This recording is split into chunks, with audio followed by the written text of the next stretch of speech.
یہ معاشی نظام، یہ سارے کا سارا شاید انگریزوں کے اپنے دور میں بھی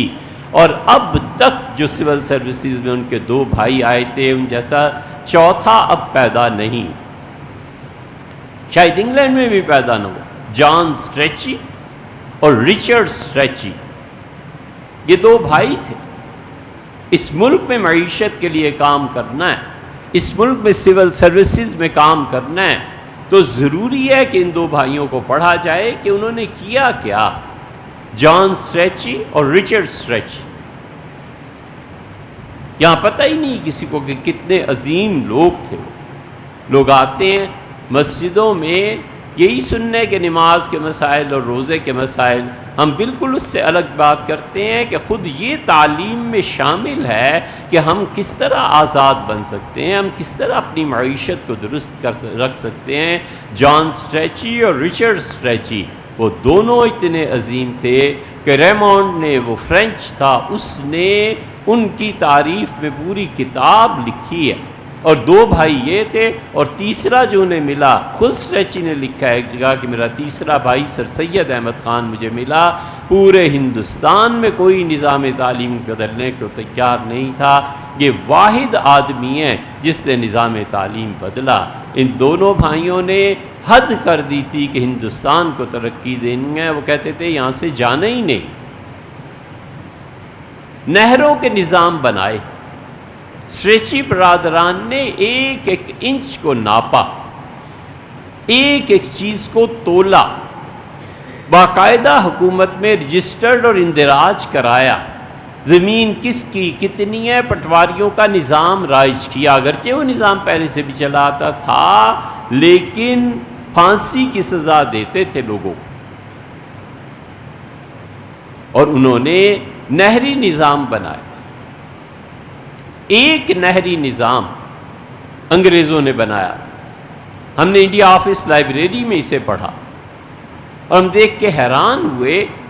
کہ وہ نظام 1912 کے قریب انہوں نے لکھا اور اس پر انگریزوں نے پورا اس کا دیا کہ کس طرح ہندوستان میں زیادہ سے زیادہ گندم پیدا کی جا سکتی ہے۔ گندم جس زمانے میں قحط پڑ گیا تھا، انگریزوں نے منصوبہ بنا۔ عمران خان صاحب آتے تھے، تشریف لاتے تھے اور کئی مرتبہ وہ گفتگو کرتے تھے، ہمیں بھی بلاتے تھے گھر، اور ویسے بھی مجھ سے پوچھتے تھے کہ ہم اپنا ملک کیسے بنا سکتے ہیں۔ تو ہم نے ان سے ایک دن ذکر کیا، ہم نے کہا خان صاحب کچھ نہ کیجئے، گوروں نے 1912 میں ایک نقشہ بنایا تھا، آپ اپنی وزارت کے کچھ افسر انڈیا آفس لائبریری میں بھیج دیں، بڑی آسانی سے وہ نقشہ مل جائے گا۔ اور آج کے ہمارے جوان انجینئر بیٹھے ہیں، اس پہ غور کریں کہ اب یہ کیسے ہو سکتا ہے۔ وہ تو پہلی جنگ عظیم شروع بھی ہو گئی تھی اور پھر 14 میں ختم ہوئی، اس نے سارا منصوبے کو غارت کر دیا۔ گوروں نے پورا ڈیم ایک سکیچ کیا، انہوں نے کہا وادی نیلم پر یہ ڈیم بنے، اور نیلم کے اس پانی سے پورے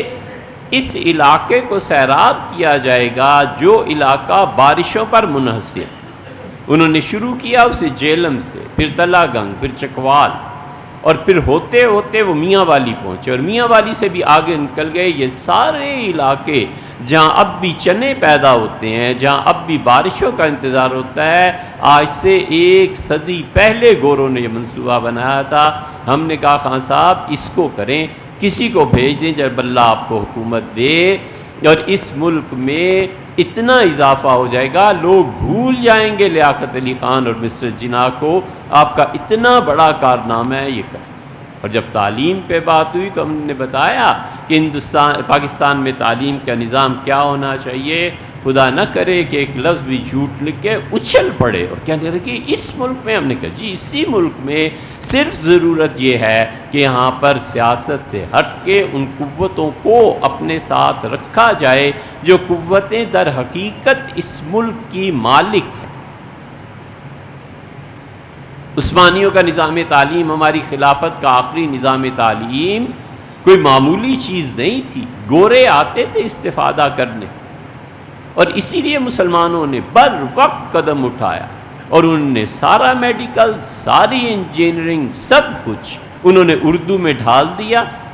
حیدرآباد دکن میں مسلمان اور ہندو بچے ڈاکٹر بنتے تھے اردو ہی کی کتابیں پڑھ کے، اور پہلی یونیورسٹی رڑکی میں قائم کی گئی، گوروں نے کہا اردو میں پڑھاؤ تاکہ زیادہ سے زیادہ انجینئرز چاہیے۔ یہ اسٹریچی برادران کا منصوبہ تھا جس پہ آج بھی ہم جن ٹرینوں پہ سفر کرتے ہیں، اور آج بھی جہاں جو پانی اور زراعت اور گندم اور یہ چیزیں، یہ لوگ تھے جنہوں نے کام کیا تھا گوروں میں، اور ان دو بھائیوں جیسے تیسرا پیدا اب تک بھی شاید نہیں ہوا۔ اور وہ کہتے تھے کہ تیسرا بھائی ہمارا سر سید ہے۔ ہمارے ہاں دو سر سید ہیں، ایک سر سید وہ ہے جو مذہبی سر سید ہے، وہ تو کفر بکتا ہے، اور وہ تو ایسی ایسی خرافات ہیں کتابوں میں کہ علامہ الحفیظ، لیکن ہم سر سید سے کوئی ایمان تھوڑے ہی سیکھنے گئے، ہم سر سید سے کوئی اس لیے تھوڑے ہی گئے کہ وہ ہمیں فتوے دے، ہم گئے تھے کیونکہ اس نے بتایا تھا کہ وقت کی ڈور تمہارے ہاتھ میں ہونی چاہیے، تمہیں کس طرح سے چلنا ہے